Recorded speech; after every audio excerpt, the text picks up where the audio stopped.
Ya estamos de regreso con nuestro segmento para dar la bienvenida hoy en nuestro programa Al Día con Cruz Roja a nuestra invitada, la médico especialista internista, la doctora Sara Olivera, médico internista egresada de la Universidad Nacional Experimental Francisco de Miranda y actualmente está activa en la Cruz Roja Seccional Falcón. Además me acompaña, como siempre, me acompaña a moderar el Día con Cruz Roja, el doctor René Arena Fernández, presidente de la Cruz Roja. Sean todos bienvenidos, doctor y doctora. Muy bien, un saludo a toda la audiencia falconiana por aquí por TV UNEF y nuestro programa. Pues. Un placer tener a la doctora. Doctora, bienvenida al Día con Cruz Roja. Queremos conversar usted un poco sobre diabetes. Esperamos. Diabetes, lo que son los aspectos de la diabetes, además de eso, los aspectos epidemiológicos, clínica y prevención. Y en nuestro segundo segmento, que continuamos con nuestra invitada de hoy, la doctora Sara Olivera, estaremos abordando lo que consiste en la sintomatología con respecto al post-COVID. Y también estaremos abordando el tema que está, por supuesto, en el tapete, doctora, y de mucho interés para la colectividad, como lo es la tercera dosis de vacuna y todo lo que es el desarrollo en cuanto al abordaje epidemiológico que debe existir y permanecer mientras continuemos en esta pandemia. Adelante, doctor. Bueno, primero que todo, muy buenas tardes, muy agradecida por la invitación a su programa de tipo educativo, que me parece muy interesante que llegue a las comunidades este tipo de programas. Siempre es bueno tenerlos. Sí, quisiéramos saber, doctor, en principio, en relación a la diabetes, algunos predisponentes. Pues nosotros, como este es un programa educativo, ¿qué debemos hacer? ¿Cuál sería la conducta para evitar? Por algunas veces se plantea, que no hay nada que específico, existen los antecedentes familiares y otra serie de cosas, pero muchas veces el hábito alimentario también tiene que influir. Queremos que nos hable un poquito sobre eso. Bueno, lo primero que la persona debe saber es que la diabetes es una afección donde hay un aumento de la glicemia, que para hablar en forma más sencilla es el aumento del azúcar en sangre. Esto, bueno, se puede deber a varios factores, que pues sería ya sea por una falta parcial o total de insulina, o lo que llamamos la resistencia a la insulina. Pero con respecto a lo que usted me está preguntando, una vez que cualquier persona pueda presentar algún síntoma, como por ejemplo mucha sed, mareos, cefalea, micciones frecuentes. Micciones es cuando el paciente orina frecuentemente, sobre todo en las noches. Aunque hay pacientes que no presentan ningún tipo de síntomas, sino que simplemente hay un hallazgo casual de una glicemia alta por el laboratorio. Una vez que ya pues un paciente puede presentar cualquiera de estos síntomas, debe acudir con un especialista para los estudios pertinentes. Lo primero que el paciente debe tener en cuenta, o mejor dicho, debe tener presente, es asumir. Cuando un paciente ya es diabético, debe asumir ese sentir, ¿no? No es fácil. Y bueno, ya empezar a tomar en cuenta que debe cambiar el hábito alimenticio. Ya pues no hay ciertas comidas que ya el paciente no debe ingerir, por ejemplo los carbohidratos, que es lo que normalmente es más azúcar, las harinas, que aquí se come mucha pasta, mucho arroz. Hay frutas que se pueden comer hasta cierta hora, ¿no?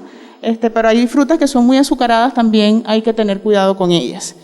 Lo otro que usted me preguntó era los factores de riesgo, ¿no? Sí. Lo primero que sería importante hablar en este caso sería la herencia. Es muy importante. La mayoría de nosotros tiene un abuelo, un bisabuelo, un papá, una mamá que es diabético. Ya hay factores de riesgo, es como la predisposición, ¿verdad?, que puede tener una persona, o ¿cómo explicarlo de manera más sencilla? Es como algunos factores que tú puedes tener que te pueden desencadenar más rápidamente una enfermedad. Doctor Olivera, acá la abordo en referencia a ese caso cuando se tiene en la familia, para dejarlo un poco más claro, algún familiar con una diabetes ya confirmada. ¿A qué edad debemos comenzar a cuidarnos? ¿O qué es un indicativo seguro en qué porcentaje de que por tener familia con descendencia diabética que padezcan de esta enfermedad, pues está casi seguro que si no te cuidas vas para allá, pues para la diabetes. ¿En qué momento, a qué edad se debe comenzar a cuidar? Bueno, más que todo estaríamos hablando de la diabetes tipo 2. Porque la diabetes tipo 1 ya es una diabetes ya que se da en la infancia, adolescencia, ya es una diabetes juvenil que el paciente desde que ya la presenta, bueno, lamentablemente tiene que cambiar su estilo de vida. Pero en la diabetes tipo 2, que es la que es donde siempre tenemos como habíamos hablado, siempre tenemos un antecedente familiar. Lo ideal sería ya de que por la adolescencia es difícil, pero por lo menos ya cuando ya estamos adultos y a partir de los 30 años, ya sería lo ideal que empezáramos a cambiar un poco el estilo de vida, comer más sano, no fumar, cuidar el problema de la hipertensión arterial, porque la diabetes y la hipertensión están muy asociadas. Mire, ahorita con este problema que hay de crisis alimentaria en Venezuela, nosotros vemos con mucha frecuencia, doctora, que muchas familias se alimentan en base a yuca, a pan, a arepa, a ese tipo de harinas que sabemos que tienen muchos carbohidratos. Es más, veo con mucha frecuencia en la juventud los refrescos, muchos de los refrescos, las gaseosas, que eso, yo siempre he dicho, eso es un agua con azúcar y le da un colorante, un saborcito y le coloca un poco de gas y ya, pero bueno, les llama. Yo de vez en cuando también me tomo mi refresco, pero trato de evitarlo, ¿no? Pero, lógicamente, ya a esta edad, pero en los jóvenes se ve con mucha frecuencia que toman, es eso, principalmente, que sea una hamburguesa, que sea un perro caliente, que sea muchos carbohidratos, y en la familia de escasos recursos, influye muchísimo, pues. Entonces, la idea es más eso, que aconsejar de que debemos, eso, pues, evitar, pues pienso que, si bien hay factores hereditarios, la dieta es muy importante. Es fundamental. Esa sería es que cuando ya hay un paciente que tiene la predisposición o que ya viene con el diagnóstico, lo primero que hay que hacer énfasis es en la dieta. Se ha hecho un poco difícil por lo que usted acaba de decir, ¿no? A veces hay personas que a la consulta llegan y son personas que apenas sí tienen para comer. Entonces, cuando uno empieza a decirles lo que debe comer, se hace un poquito difícil para ellos, ¿no? Pero hay que buscar la forma de explicarles que lo que deben es variar un poco la comida, comer más proteínas que carbohidratos, y vegetales, sobre todo vegetales. Sí, ensaladas y esas cosas. Podríamos hablar también un poquito, doctora, sobre las complicaciones. ¿Cuál es la importancia de que el diabético se cuide? Pues, porque ¿cuáles son las principales complicaciones de la diabetes? Porque ¿para qué se tiene que cuidar el diabético? ¿Y cuáles son esas complicaciones que lo pueden llevar a disminuir, pues, su vida y la capacidad de vida, pues?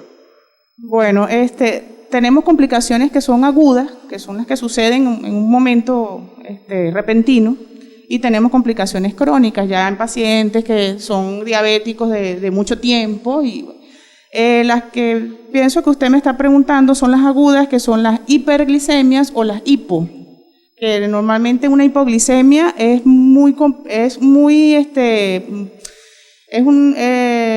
¿cómo explicarlo? Hay que tener mucho cuidado con las hipoglicemias porque a veces hasta se confunden con un ACV. Es un paciente que está recibiendo tratamiento. Pues. Sí. Su tratamiento. No, pero hay pacientes que debutan con las complicaciones, que como debutan, no sabían que eran, y ya me ha pasado, pues, que no sabían que eran diabéticos y de repente llegaron a la emergencia con ciertos síntomas.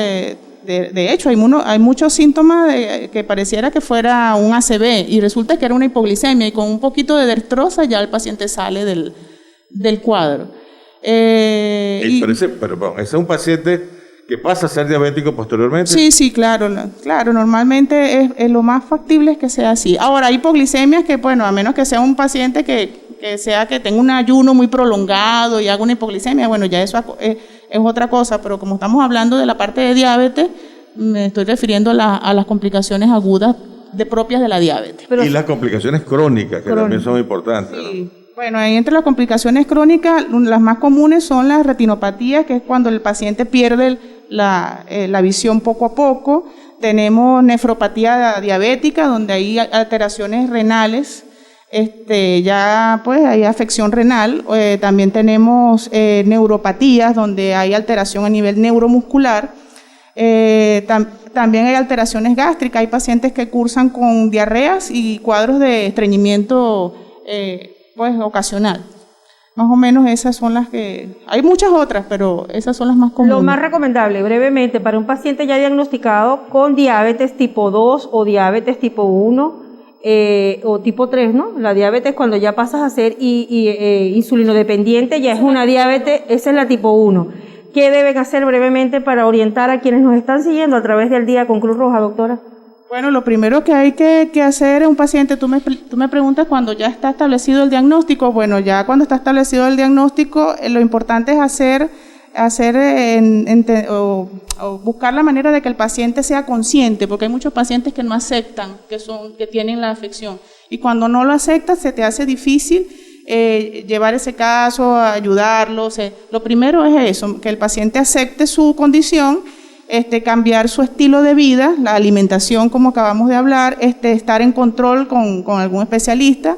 Entre esos estamos nosotros los internistas y están los endocrinólogos, y tratar de llevar una vida más saludable con ejercicio, cero alcohol, cero tabaco, eso, y una alimentación balanceada. Yo he visto, discúlpame, yo he visto muchas veces, tengo lamentablemente amigos que han fallecido, pues, porque el problema es cuidarse. Pruebas de prevención, y por estos programas son preventivos. La información que tengo es un diabético que mantenga su tratamiento y su glicemia por debajo de 100 con tratamiento médico. Es muy difícil que llegue a tener complicaciones al final crónicas. Pues. El problema está en que muchas veces eso es asintomático. El paciente puede tener 200 de glicemia y no sentir nada en ese momento. Nada, hablo yo, dolores de cabeza o una sintomatología importante. Y eso lleva a que no se haga el tratamiento y mantiene una cifra de glicemia. Eso lo está matando poco a poco. Y su posibilidad de vivir más se disminuye, porque eso afecta, como usted lo acaba de decir, afecta el ojo, afecta el riñón, afecta la parte del corazón, afecta todo. Entonces, lo ideal es que se controle. Toda aquella persona que así haya sido diagnosticado diabético debe controlarse con cifras de glicemia por debajo de 100. Con una buena alimentación balanceada, tomando referencia a lo que acaba de mencionar la doctora Sara Olivera, médico internista de la Cruz Roja, al igual que el doctor René Arena. Amigo que me está escuchando, amiga que me está escuchando y tiene una diabetes positiva, una diabetes ya confirmada, de ti depende cuidar tu salud. Debemos hacer una pausa. Al regreso más de esta entrevista con nuestra invitada de hoy, en la segunda parte estaremos abordando temas como aspectos o la parte de sintomatología referente al COVID-19. Ya regresamos.